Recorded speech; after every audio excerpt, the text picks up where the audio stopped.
Isère Économie et Présence, partenaire des entreprises de votre territoire.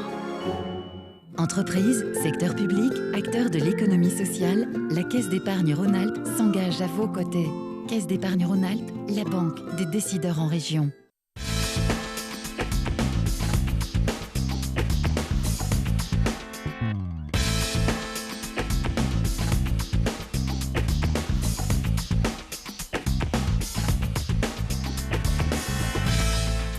Bonjour à tous, très heureux de vous accueillir dans Classe Affaires, le club de l'économie en Isère. Chaque mois, vous le savez, nous découvrons les entreprises qui font la richesse de notre département.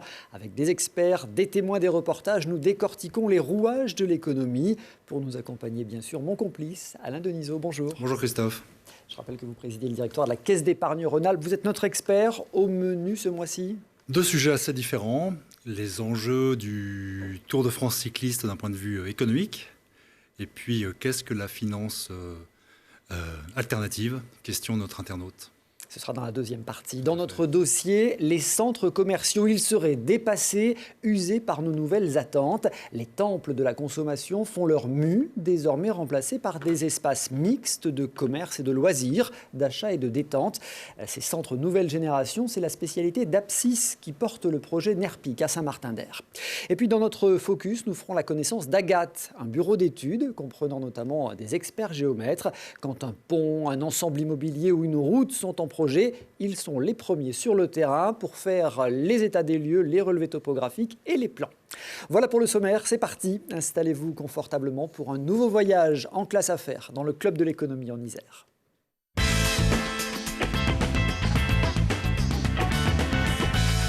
Les grands événements sportifs tiennent en haleine spectateurs et supporters, mais ils sont aussi d'immenses entreprises économiques aux multiples enjeux.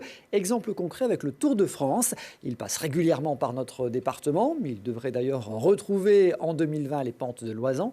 L'édition 2019 a vu la victoire finale d'un Colombien, Bernal. Aucun Français sur le podium cette année encore. Du côté de l'organisation, en tout cas, aucun faux pas. La Grande Boucle a été une nouvelle fois une incomparable réussite, un grand succès mondial. Et Alain, vous nous plongez dans les coulisses économiques de ce Tour de France. Oui, alors c'est un grand événement sportif, bien évidemment. C'est aussi un événement organisationnel. Tous les soirs, il y a une ville qui se déplace. C'est un événement médiatique et c'est un événement économique. Après les Jeux Olympiques et la Coupe du Monde de football, c'est le troisième événement regardé au niveau mondial. Le Tour de France, c'est 3,5 millions de spectateurs, 550 médias invités, diffusés dans 190 pays avec 2000 journalistes accrédités. C'est tout juste considérable. Et en France, il y a des points d'audience jusqu'à 7 millions de téléspectateurs dans les après-midi les plus chaudes et souvent dans les cols de montagne. Bon, ça explique évidemment les retombées et on reparlera du coup de l'intérêt pour les entreprises aussi. Le Tour de France est géré par ASO, Amaury Sport Organisation, depuis 1947. Difficile d'avoir des chiffres réels sur les coulisses. Alors, on n'a pas de chiffres extrêmement précis. En revanche, on a quelques ordres de grandeur. Le Tour de France a un budget de 150 millions d'euros, pour moitié financé par les droits de télévision, français et étrangers. Pour une petite moitié, le sponsoring, les maillots, jaunes, verts, à pois, la caravane publicitaire, j'en dirai quelques mots ensuite, qui est assez considérable, et puis un peu, mais ça compte dans leur budget, par les villes d'étape, et spécifiquement par la ville de départ, qui a les honneurs du lancement du Grand Tour. Et on peut préciser accessoirement que ASO, c'est le propriétaire du journal L'Équipe. Tout à fait. Donc, ce qui fait à la fois... Alors, ASO, c'était Le Parisien nativement, puis L'Équipe. Le Parisien a été revendu. Et effectivement, ça a fait un effet de levier sur la notoriété au moins française du Tour, avec un effet de presse, bien évidemment, évident. Bon, le sponsoring, vous nous le disiez, représente une part importante des revenus. Pourquoi est-ce que c'est aussi important sur le plan marketing d'être sur le Tour de France ? Avec 3,5 millions de spectateurs, 7 millions en France, presque 200 chaînes de télévision, bien évidemment, tout ce qui est vu dans l'écran est visible. Juste donner une équivalence, il y a 3-4 ans, une des grandes équipes françaises, AG2R La Mondiale, avait fait une course remarquable en mettant un de ses coureurs sur le podium, deuxième et un autre quatrième. Cette entreprise a calculé que ça correspondait en termes d'exposition publicitaire à 80 millions d'investissements. Donc on imagine que d'être sur le maillot vert, comme Skoda, et de financer les véhicules, d'apporter les véhicules, c'est un levier médiatique. On imagine bien que toute la caravane publicitaire qui est composée de 150, 160 véhicules, c'est un levier médiatique et que toute l'exposition des équipes sont des leviers médiatiques. Le cyclisme est un des seuls sports où le nom de l'équipe est le nom du sponsor. Bon, on voit bien les retombées, c'est un chiffre important, hein. Vous avez cité AG2R, la mondiale. Et puis il y a aussi les villes qui payent, les villes qui accueillent le Tour de France, et elles sont nombreuses. Tout à fait. Alors c'est à la fois un investissement et un privilège. Sur les villes-étapes, il y a environ 35 villes-étapes, puisqu'il n'y a pas forcément coïncidence entre la ville d'arrivée et la ville de départ. 35 villes-étapes à allouer chaque année, il y a environ 350 candidatures. Et le budget à libérer pour chacune des villes, juste pour avoir la ville-étape, c'est entre 70 000 et 150 000 euros en fonction de la notoriété, de l'importance et puis du doublé départ-arrivée. Et c'est bien plus élevé pour la ville de départ, qui est une ville symbole dans le lancement d'un Tour de France. Oui, la ville du grand départ, c'était Bruxelles. C'était Bruxelles. Souvent à l'étranger, pour donner cette ampleur internationale au Tour de France. Et pour citer encore quelques chiffres, la contribution de Bruxelles, de la région, de la Belgique et des autorités, c'est 11 millions d'euros pour la ville de départ du Tour de France 2019, ce qui est totalement considérable. Alors, la participation de ces villes, ça peut paraître important, mais proportionnellement dans le chiffre d'affaires global de l'organisation, c'est en baisse depuis les années 70. Oui, parce que de fait, les droits de télé augmentent, de plus en plus d'audience, renégociation des contrats. De fait, également, les sponsoring augmentent également. Et je pense que le Tour de France ASO a le souci de conserver des ancrages territoriaux qui ne sont pas que des grandes métropoles, pour bénéficier pas de sélection par l'argent. Oui, puis bénéficier également de la richesse du territoire. Donc on a cette évolution marquée sur le sponsoring et sur les droits télé, et des choses qui restent, somme toute, hormis la ville départ, assez raisonnables pour une ville de taille moyenne, autour de 100 000 euros pour une étape, avec tous les effets de retombées économiques. Ce qui a été calculé, c'est 1 euro investi par une ville, c'est potentiellement 2 euros de revenus. Alors intéressons-nous maintenant aux équipes, 22 équipes de 8 coureurs cette année en 2019. Qu'est-ce qu'on peut dire des budgets de ces équipes? Alors c'est un peu comme dans tous les sports, hein. Il y a des petites et de très grandes équipes. Alors si on fait un comparatif par rapport à d'autres sports, on va voir que même si ce sont des sommes qui sont importantes, on reste quand même dans des niveaux raisonnables. Une équipe moyenne cycliste professionnelle, c'est 15-16 millions. Il y a un rapport de 1 à 7 entre la plus petite, qui est une équipe invitée, qui a un budget de 5,5-6 millions d'euros, et la plus grosse, qui est Ineos ex-Sky, qui a un budget de presque 40 millions d'euros. Mais on voit quand même que par rapport à d'autres sports, 40 millions en Ligue 1, voilà, on ne joue pas en tête de tableau. C'est rien du tout. Oui. Voilà, c'est pas grand-chose. Donc le cyclisme reste un sport professionnel, somme toute assez abordable pour les sponsors, par rapport à l'empreinte médiatique, notamment par les grands tours et le Tour de France, que ça permet d'obtenir. Bon, et puis n'oublions pas les coureurs. Vous avez quelques chiffres. Combien ça gagne un cycliste? Qui gagne? Alors, le premier du Tour de France gagne 500 000 euros de prime, qui est souvent réparti dans son équipe. Le deuxième, ça baisse assez vite, 300 000. Le troisième, 200 000. Et le 20e, 1 000 euros, jusqu'au dernier. À partir du 20e 1 000 euros jusqu'au dernier. Donc voilà, c'est quand même pas la fortune. Porter le maillot jaune une journée, c'est 500 euros. Mais ce sont quand même des ordres. C'est la notoriété. Mais après ça, effectivement, il y a toute l'exposition, toute la carrière professionnelle, les courses d'après-tour. Donc c'est un sport finalement qui bien évidemment engage des moyens financiers, qui apporte une très forte couverture médiatique, mais qui dans le price money finalement des sports internationaux reste assez bon marché. Merci Alain pour cette plongée dans les coulisses économiques du Tour de France, très intéressant. On pourrait faire la même chose, par exemple avec le football ou les Jeux Olympiques. Oui, les ordres de grandeur ne seraient pas les mêmes. On va y penser, c'est une idée.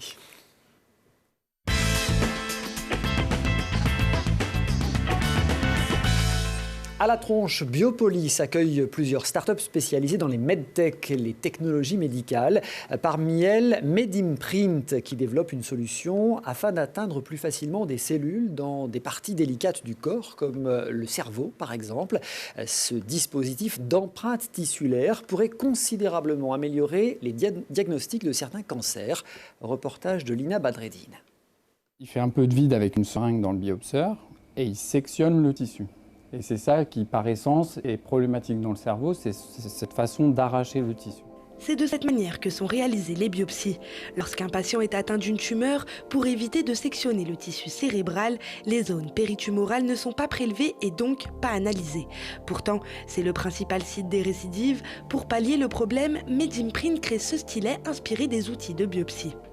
Et qui va permettre, de la même manière qu'un biopseur, de descendre jusque dans la région ciblée pathologique pour le patient et de réaliser un prélèvement simplement en venant toucher le tissu avec la puce en silicium pendant un temps de contact relativement bref, c'est 1 minute ou 1 minute 30. On referme le dispositif pour protéger le prélèvement lorsqu'on va retirer le dispositif du cerveau du patient. Et ce qu'on propose, c'est de faire une analyse directement du tissu qui a été capté ici sur la puce en silicium.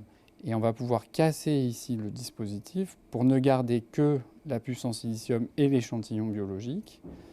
Et là-dessus, donc on va casser et on va pouvoir monter un petit réservoir et qui va permettre de démarrer des analyses de biologie. En réduisant les risques liés au geste et en augmentant le nombre de prélèvements, MedImprint ne compte pas remplacer la biopsie mais bien la compléter. L'objectif est de disposer de la meilleure cartographie des anomalies en présence à la fois dans la tumeur et dans son voisinage pour mieux comprendre la pathologie du patient. Il y a eu un essai clinique de phase précoce réalisé au CHU de Grenoble où 20 patients ont été inclus et où on a pu tester chez des patients, valider chez des patients atteints de tumeurs cérébrales l'innocuité, donc la sécurité de notre dispositif et notre capacité à en extraire des informations pertinentes pour la prise en charge de ces patients. Pour l'instant, la problématique principale est celle des glioblastomes, mais l'objectif de MedImprint est aussi d'intervenir pour d'autres cancers et pathologies à l'intérieur et hors du cerveau. Et ce projet MedImprint est actuellement en phase d'évaluation clinique en vue d'obtenir le marquage CE, préalable indispensable à la commercialisation du dispositif. MedImprint est sélectionné par Classe Affaires pour le prix Innover pour gagner. Il est remis en mars lors du forum du même nom au World Trade Center.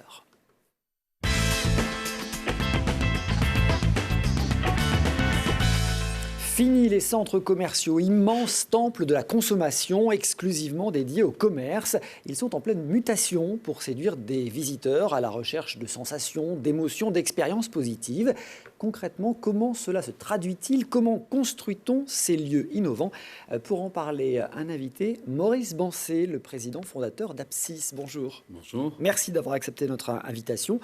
Apsis, c'est un promoteur qui conçoit, réalise et anime et gère ces nouveaux lieux, nouveaux grands centres qu'il ne faut plus appeler commerciaux.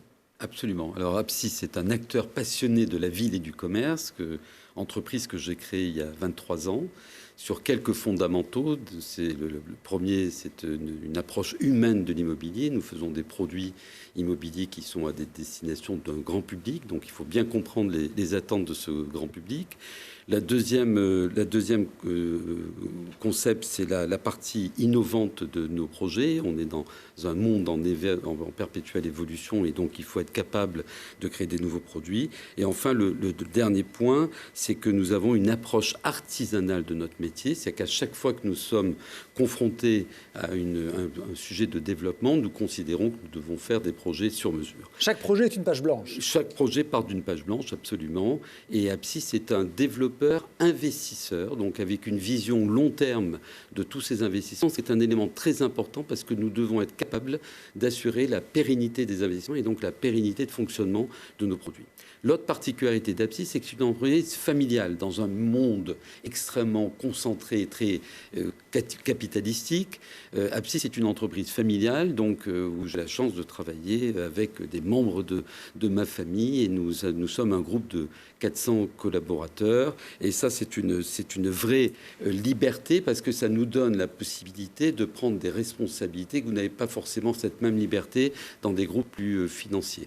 Vous gérez aujourd'hui combien? Une trentaine de grands lieux de commerce et de loisirs en France et aussi en Pologne. Hein. Alors nous sommes effectivement sur 2 marchés, la France et la Pologne, 400 collaborateurs. Nous gérons plus de 33 actifs sur ces 2 pays. ce qui représente un global de 5 milliards d'euros d'actifs gérés sous gestion. La moitié de ces actifs nous appartiennent, ce que nous gérons également pour le compte de grands investisseurs qui nous font confiance dans l'expertise de nos équipes en termes d'exploitation. Et nous avons à ce jour plus de 350 000 m² de projets sécurisés. Ce qui est important, c'est qu'en 23 ans, nous avons eu de façon très modeste plus de 60 reconnaissances nationales et internationales de distinction sur l'expertise de nos équipes. Et l'ensemble des centres que vous gérez, ça représente 1,5 million de mètres carrés. Absolument. C'est bien ça. Absolument. Alors votre histoire, elle est assez singulière, Maurice Boncet. Vous êtes un autodidacte, passionné de commerce. Vous avez créé votre premier supermarché à l'âge de 20 ans. Oui, alors je suis fils, petit-fils, arrière-petit-fils d'entrepreneurs, commerçants. Donc j'avais l'entreprise chevillée au corps et j'ai commencé des études supérieures. Et puis très vite, la passion de l'entreprise a pris le dessus et j'ai créé ma première affaire à l'âge de 20 ans qui était un supermarché, donc dans la distribution alimentaire. Et puis j'ai évolué sur des concepts plus importants et très vite, je suis arrivé à la conclusion que finalement, un ensemble commercial cohérent correspondait exactement à mes deux passions, le commerce et l'immobilier. Alors, bon, on va dire pour l'anecdote aussi que c'est votre groupe qui a racheté l'ancien siège du Parti Socialiste, rue de Solferino à Paris, mais ça c'est pour l'anecdote. Votre plus belle aventure, vous avez l'habitude de dire qu'elle a eu lieu en Pologne. Est-ce que, si je dis qu'aujourd'hui c'est en Pologne que tout a vraiment commencé pour Apsys, je me trompe? Non, vous ne vous trompez pas. Il y a 23 ans, lorsque j'ai créé cette entreprise, il y avait un environnement pas très favorable pour obtenir des autorisations, puisque vous savez qu'on fait un métier réglementé qui nécessite des autorisations importantes.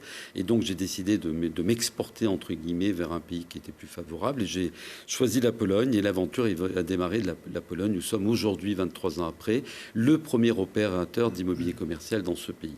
Et nous avons réalisé des opérations absolument emblématiques. Une a beaucoup marqué, je vais dire, les esprits, notre industrie, qui a connu des reconnaissances à l'échelon national et international. C'est une opération qui s'appelle Manufactura, qui est la reconversion d'un site industriel de 27 hectares en plein centre-ville d'une ville d'1 million d'habitants, qui est la ville de Łódź. Et nous avons travaillé à la requalification des bâtiments classés en créant un espace public, comme vous le voyez, de 3,5 hectares.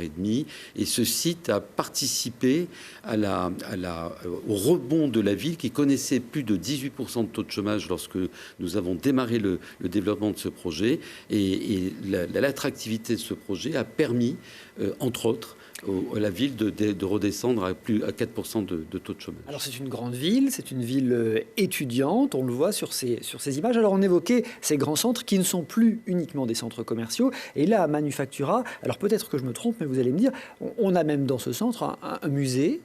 On a un casino, c'est pas dans celui-là? Alors, c'est dans ce centre, on a 3 musées. On a le musée national d'art moderne, le musée de la ville, et puis sur nos propres deniers, nous avons développé le musée du site, c'est-à-dire qu'on ne voulait pas que cette mémoire industrielle disparaisse au travers des futures générations, et donc on a investi dans un musée qui est très très fréquenté, mais on a également un hôtel, un palais des congrès, un casino, là, un casino-jeu, plusieurs boîtes de nuit, 50 restaurants, 250 boutiques. C'est à une échelle d'une ville d'1 million d'habitants qui avait un centre-ville qui était complètement dégradé, paupérisé, parce que un passif industriel très lourd à porter, des usines qui avaient fermé, et on a participé à la reconquête de la ville. Et voilà qui illustre cette notion de ces centres commerciaux qui ne sont plus des centres que commerciaux. Absolument. On a d'autres exemples. Je voudrais citer un exemple français. On a participé notamment à la requalification du front de Seine dans le 15e arrondissement. On est à quelques centaines de mètres de la Tour Eiffel, et puis il y avait un centre commercial qui a été développé dans les années 70. Urbanisme sur dalle, qui n'a jamais connu grand succès, et puis le propriétaire du site nous consulte pour nous demander notre recommandation, et notre recommandation était de dire il faut tout casser, tout refaire, et on a fait un nouveau projet sur plusieurs niveaux. On est sur 6 niveaux, dans une architecture complètement différente de celle qui existait, avec tout un ensemble de services apportés à la clientèle. Et ce projet, si vous voulez, connaît un succès sans précédent depuis plusieurs années maintenant qu'il est ouvert. C'est Beaugrenelle, c'est Beaugrenelle, absolument. Alors on va voir quelques images. Beaugrenelle qui a participé donc à la requalification de l'ensemble du front de Seine. C'est la première fois en Europe qu'un opérateur se risquait à réaliser un projet sur 6 niveaux, sur le concept d'un grand magasin parisien. Voilà, toute l'idée de départ était de reproduire le concept d'un grand magasin pour le XXIe siècle. Et on voit notamment dans ce grand centre qu'il y a des œuvres d'art, hein, c'est des happenings. Absolument. On a créé un partenariat avec la FIAC. Nous avons été qualifiés pour faire une FIAC hors frontières. Comme le Foire international d'art contemporain. La Foire internationale, absolument. Et on a fait des expositions d'art moderne et qui ont eu un énorme succès parce que le commerce, le loisir et l'art, c'est un triptyque qui fonctionne extrêmement bien. Alors, bon, on pourrait citer beaucoup d'autres exemples. Hein. Vous le disiez, vous gérez 33 sites.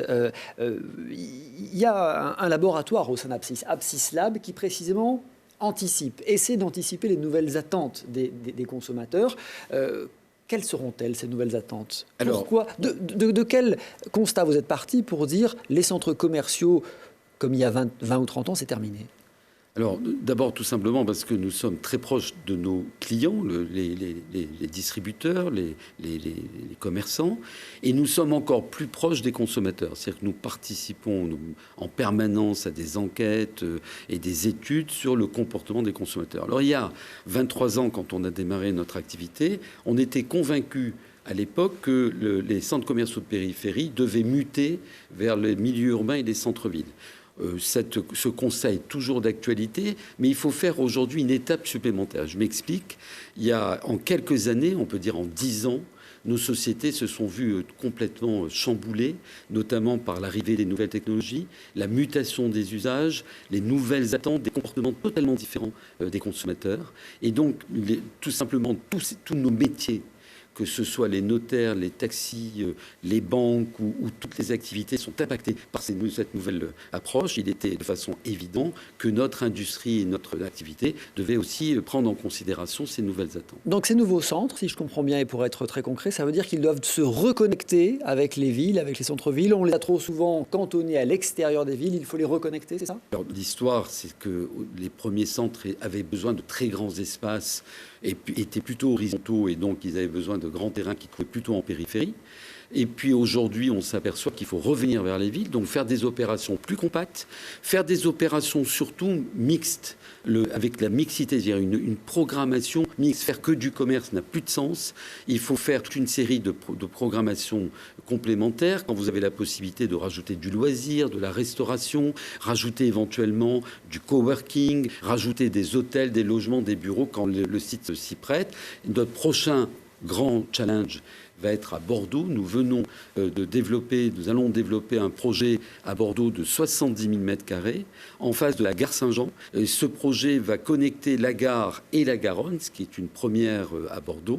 Et nous allons recréer un morceau de ville là aussi, avec toute une programmation mixte, comme vous le voyez sur les images, des logements, des bureaux, des hôtels, du coworking, du co-living, du commerce au travers de rues ouvertes. Ça, c'est aussi une très forte tendance. Des rues ouvertes qui vont être plantées et qui vont donner le sentiment aux consommateurs de fréquenter un morceau de ville et non pas un projet complètement introverti, fermé et où la lumière naturelle est totalement absente. Ouais, le client ne vient plus uniquement consommer, acheter, il vient aussi se détendre, rencontrer des gens, avoir une expérience. Il vient de vivre, voilà. Le mot extrêmement important est le mot expérience que vous venez de prononcer.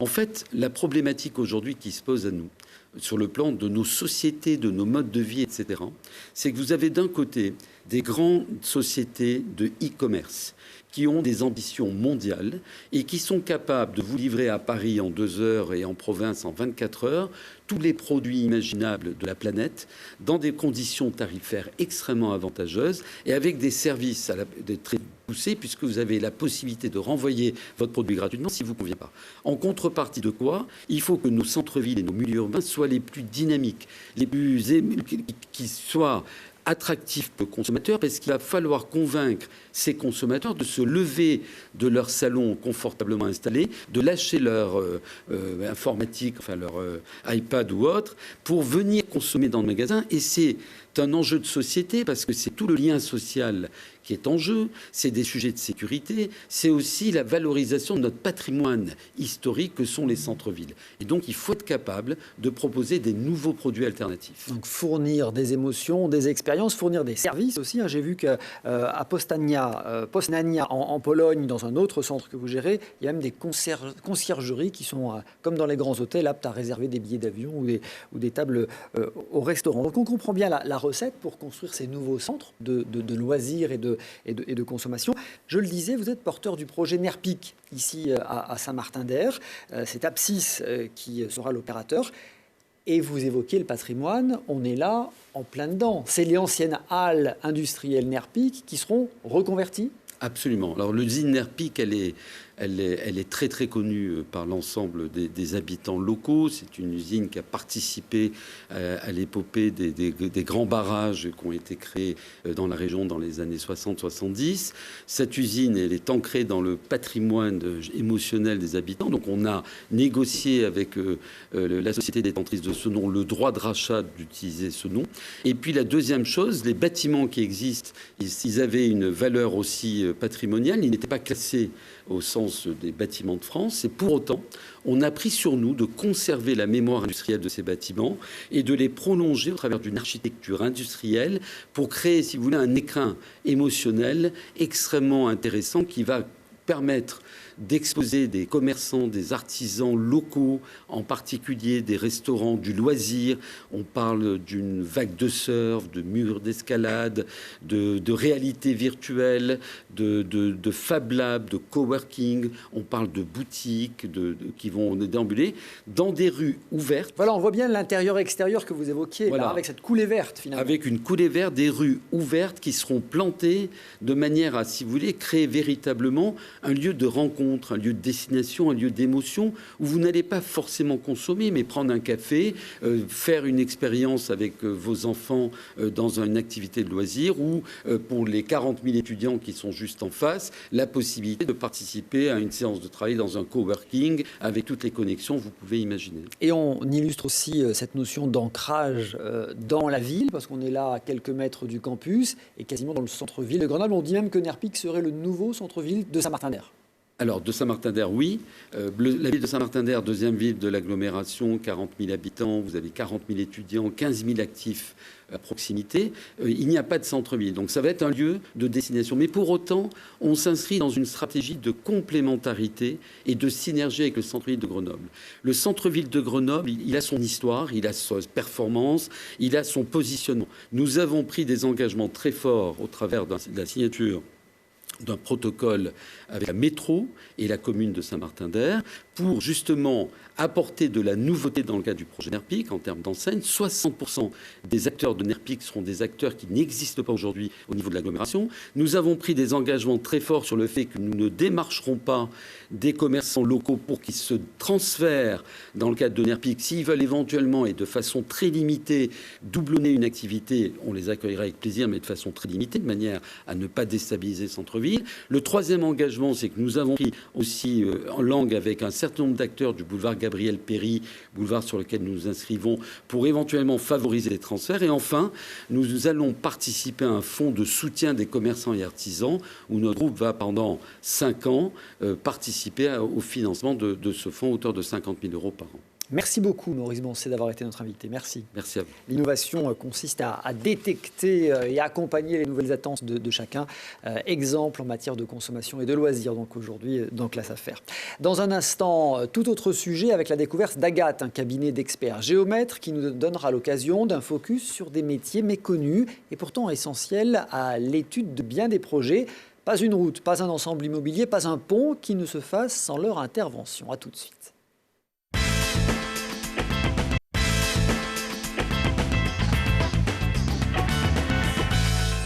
Classe Affaires, le club de l'économie en Isère, retour sur le plateau de Télé Grenoble avec Alain Denisot, bien sûr, notre consultant. Dans un instant, Agathe, un cabinet de géomètres qui appartient au groupe Degaut, implanté à Grenoble, Lyon, Montpellier, fort de 140 experts. découverte dans un instant. Avant cela, il y a bien sûr la traditionnelle question de l'internaute. Dans Classe Affaires, vous pouvez nous envoyer vos questions. Notre expert y répond. Alain, cette semaine, une question de Gabriel qui veut savoir ce qu'est la finance alternative. Alors la finance alternative, c'est fondamentalement deux choses. C'est de faire la finance sans les intermédiaires habituels, à savoir les banques, les institutions financières, et de la faire en s'appuyant sur les nouvelles technologies, l'Internet, la révolution numérique. Deux domaines principaux, les financements, les prêts, le crowdfunding, le crowdlending, qui sont finalement des financements directs de projets, d'entreprises par des plateformes technologiques, sans intermédiaire, donc à la fois avec cette relation directe, mais aussi avec le risque inhérent. Et puis la deuxième principale dimension, ce sont toutes les crypto-monnaies, le Bitcoin, l'Ethereum, qui émergent et qui ont à la fois cette capacité à créer de nouvelles valeurs, mais aussi une certaine capacité spéculative. On l'a vu récemment sur le Bitcoin. Donc voilà, en résumé, la finance alternative, des financements et de la création de nouvelles monnaies. Sans les acteurs habituels. Sans les acteurs habituels, en les oubliant, en les désintermédiant. Voilà pour la finance alternative. Merci Alain. Si vous voulez des précisions sur une notion économique ou sur un mécanisme financier, écrivez-nous classeaffaires@telegrenoble.net.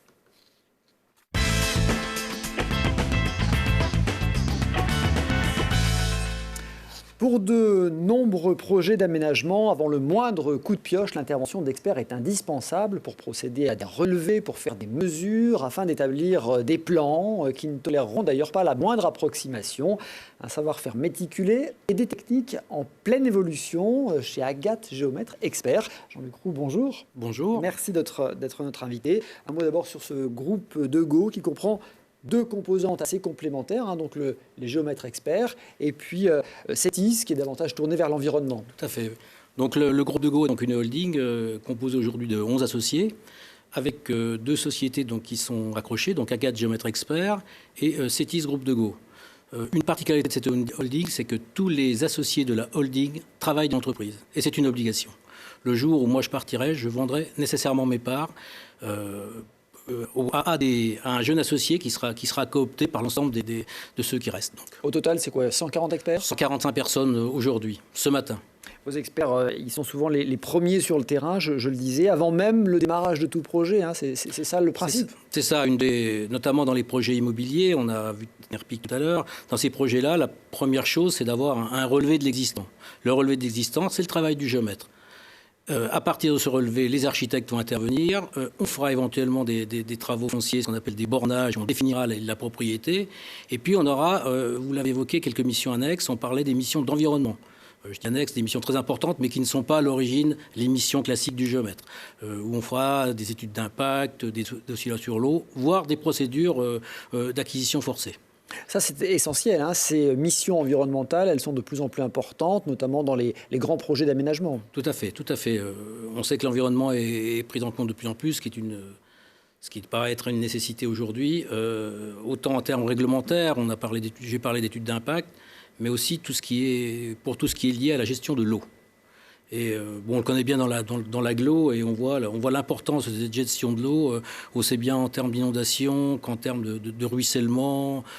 Oui, les risques et à la fois le maintien du milieu naturel. Alors le groupe de Go, il a vu le jour au début des années 50. Il a profité pleinement des grands chantiers des Jeux Olympiques de Grenoble. Je vous propose de faire un peu d'histoire avec ce reportage de Lina Badreddine. Le laser de poursuite est un instrument de métrologie tridimensionnelle. C'est un outil qui est utilisé pour faire de l'assemblage de gros composants. Géomètre expert, topographie et mesure de l'existant, assistance foncière et juridique, étude de l'environnement, mais encore métrologie dimensionnelle sur site industriel. Voici les 5 métiers principaux du groupe de Go. Ce dernier intervient sur le territoire national, voire international, mais reste très présent sur la cuvette grenobloise. Sa précision à 10 mètres, c'est le tiers d'une épaisseur de cheveux, quelques dizaines de microns. On intervient sur des projets assez prestigieux. J'en citerai 2 notamment. Un projet au Chili. On a travaillé pendant une dizaine d'années dans le désert d'Atacama pour l'assemblage d'un radiotélescope.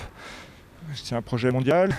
Un autre projet important sur lequel on travaille actuellement, c'est le projet ITER, le projet de fusion nucléaire, qui sera l'énergie du futur, on l'espère. C'est un projet mondial où l'ensemble des industriels de tout le monde sont impliqués. En fait, il faut les pièces administratives qui vont avec et tout. Les clients du groupe de Go sont autant des collectivités locales et des aménageurs publics que des grands industriels et des propriétaires privés. Une fois que le plan aura bien été validé par le client, on pourra aller sur le terrain, commencer les négociations et prendre la tâche des propriétaires pour leur soumettre les emprises précises qui auront été déterminées dans le projet, dans le cadre du projet. Créé en 1951, le groupe de Go dynamise son activité notamment grâce aux Jeux Olympiques de 68. Aujourd'hui, il représente 130 collaborateurs et un chiffre d'affaires de 10 millions d'euros. Donc à ce moment-là, pour les Jeux Olympiques, il y avait besoin de tout construire. Les routes qui vont de Grenoble à Champs-Rousse, les installations sportives, les stades de glace, la piste de bob. Et le métier de géomètre est important pour toutes ces phases d'aménagement du territoire. Monsieur de Go, étant très dynamique, disait oui à toutes les demandes et sollicitations qui lui étaient faites. C'est pour ça que l'entreprise s'est développée aussi grandement à cette époque. Oui, le calcul des millièmes et peut-être le rachat aussi de 2 parcelles. Les autres implantations du groupe sont à Tullin, la Tour du Pin, l'île d'Abo, Villeurbanne et Montpellier. Alors merci d'avoir d'abord laissé nos reporters plonger dans votre quotidien. On évoquait les grands projets. Le projet ITER, c'est un projet mondial à Cadarache, dans les Bouches-du-Rhône. C'est quoi votre travail? Faire des plans, j'entends bien, mais c'est très technique. C'est quand même. Quand je disais qu'on n'a pas le droit de se tromper, là pour le coup. Alors là, on ne fait pas de plan, ou très peu. On va faire de la mesure de précision, c'est-à-dire qu'on va caractériser certains outils. Ça peut aller de la tuyauterie à peut-être guider des robots ou des pièces, ou caractériser des pièces mécaniques tout simplement. L'histoire d'ITER, c'est un peu l'histoire du groupe et de Go, puisqu'on a travaillé notamment sur le chantier de La Hague. Et c'est un peu à travers ce chantier que se sont développées ce qu'on appelle les activités de métrologie. Métrologie, c'est la haute précision. Et on a continué, on a perduré, ces travaux, ce type de travaux a perduré dans le temps avec du matériel qui a complètement évolué. On a vu tout à l'heure le laser de poursuite, qui est vraiment un outil d'une précision diabolique, je dirais. Alors on voit bien les différents métiers, les différentes composantes de l'entreprise. Il y a aussi le montage d'opérations immobilières avec carrément un service d'action foncière. Alors, montage d'opérations immobilières qui regroupe deux parties un petit peu distinctes. C'est-à-dire, on a parlé d'opérations foncières tout à l'heure, effectivement. C'est plutôt la participation au montage d'opérations dans le cadre de ZAC, par exemple. Zone d'aménagement concerté. Zone d'aménagement concerté, où donc là, on va définir une procédure pour prendre possession des terrains. On a parlé de DUP, j'ai parlé aussi d'études d'impact.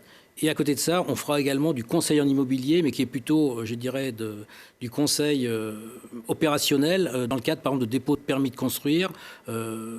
Les opérations ont complètement évolué dans le temps. On veut, dans un permis de construire, faire participer plusieurs opérateurs. On parle de logement social, on parle d'accession, voire d'accession sociale.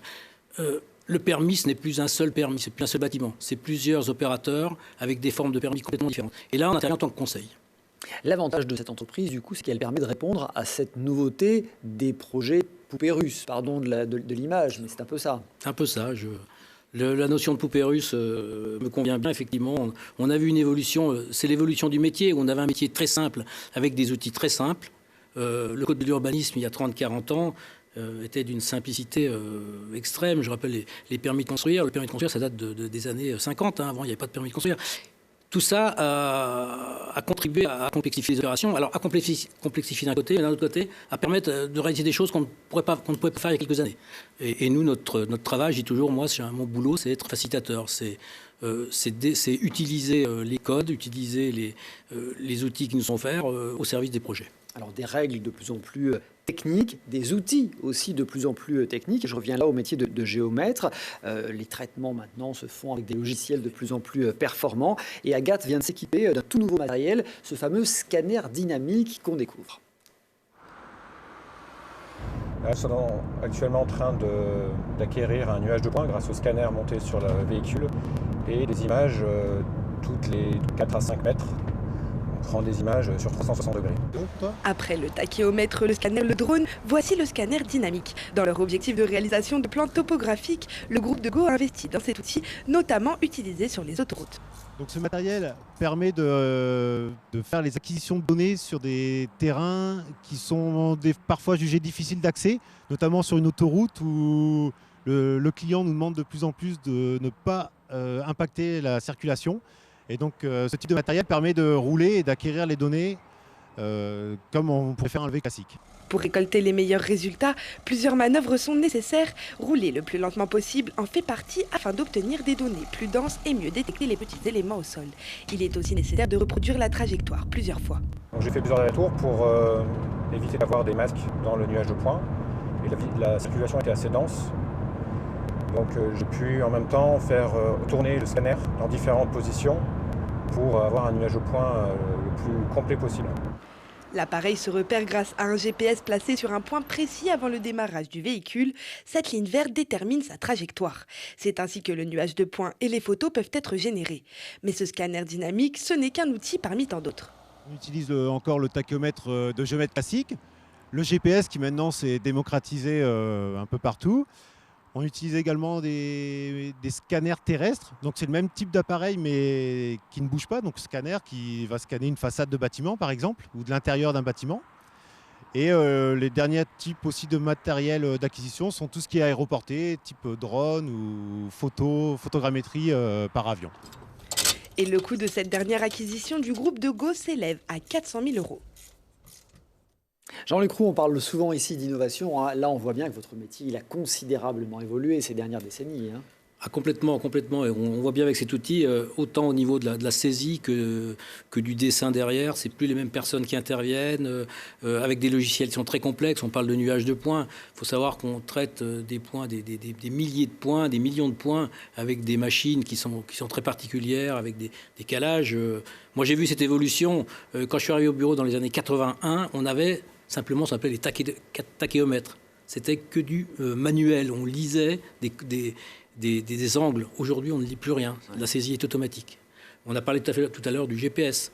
Le GPS, aujourd'hui, on fait des plans avec du GPS depuis une dizaine d'années. Alors, l'appareil que vous avez vu, bon, je vous rassure, on n'a pas racheté Google Earth. Mais bon, c'est exactement... C'est le même, hein ? Mais c'est le même. C'est le même. Bon, c'est un bel investissement. La grosse différence, c'est la précision. Et on a parlé tout à l'heure, on peut faire des levées sans arrêter la circulation. Un travail qu'on vient de faire, c'est la route d'accès au tunnel du Mont Blanc. Ouais. Donc là, nous avons fait le levé de toute la route d'accès et de tout l'ouvrage sans arrêter la circulation, en faisant plusieurs passages à 40 à l'heure, donc avec une sécurité, mais la circulation n'a jamais été arrêtée. Ah là, on voit bien, c'est un métier traditionnel. Je veux dire, c'est un métier qui est millénaire. Les Égyptiens, les Romains avaient des géographes. Et on voit que là, c'est encore une fois une innovation qui remet en cause, qui re-questionne tout un savoir-faire. Le plus vieux métier du monde. Ouais. Oui, c'est celui-là. Ce qui est remarquable, c'est que c'est à la fois un métier traditionnel qui a beaucoup évolué, mais qui répond aux mêmes besoins fondamentaux avec beaucoup plus de précision, de rapidité, d'efficacité, de service à vos clients, et qu'on méconnaît totalement aussi. Mais qui est fondamental dans toute la réussite des projets qu'on peut avoir, routiers, infrastructures, immobilier. Tout par-delà. Tout à fait. On parle de l'évolution. Il y a quelque chose qui, pour moi, est très, très marquant. Quand je suis arrivé au bureau, en 81, le bureau avait ce qu'on appelait un service dessin, avec un responsable de service. Et il y avait 10-15 personnes qui dessinaient toute la journée. Aujourd'hui, c'est terminé. C'est terminé. Merci beaucoup d'être venu nous montrer les coulisses de ce métier et de votre entreprise. Merci Jean-Luc Roux d'avoir été avec nous. Merci Alain Denisot. Merci Christophe. Merci à tous de votre fidélité. Classe Affaires à voir et à revoir bien sûr sur télégrenoble.net. Et à très vite sur Télégrenoble pour un nouveau voyage en classe Affaires dans le club de l'économie en Isère.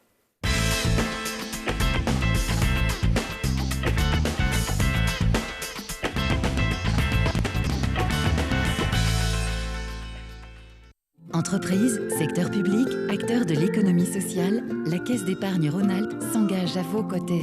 Caisse d'épargne Rhône-Alpes, la banque des décideurs en région. Nord-Isère Économie et Présence, partenaire des